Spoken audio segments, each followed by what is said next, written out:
So finally অনেক অনেক অনেক পরিমাণে হোটেল খোঁজার পর আমরা চেষ্টা করছিলাম সি বিচের সাইডে নেওয়ার, বাট ম্যাক্সিমাম হোটেলগুলোতে মানে ফুল, রুম বুক ফুল। লাস্ট আমাদের হোটেল মিনাতে এসে থাকতে হলো। লাস্ট টাইম যখন দীঘাতে এসেছিলাম তখন এই হোটেলটাতেই ছিলাম। যাই হোক, আবার এই হোটেলটায় এসে এখন থাকতে হলো। আর এখন আপাতত একটাই রুম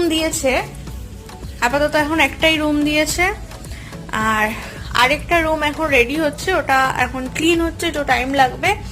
দ্যাটস ওয়াই আমি ভাবলাম আমার ততক্ষণে ব্লগটা কন্টিনিউ করি, তোমাদের সাথে শেয়ারও করে দিই। এখন দীঘার মানে অলরেডি দীঘার সবসময় একটা সিজন থাকে, বাট এখন জগন্নাথ ধাম হওয়ার পরও আরও অনেকটা পরিমাণে এখন সিজন থাকুক চাই না থাকুক, হোটেলে প্রচুর মানে রুম বুক ফুল। সে ছোট থেকে বড় থেকে 5 স্টার সব হোটেল পুরো রুম ফুল ম্যাক্সিমাম।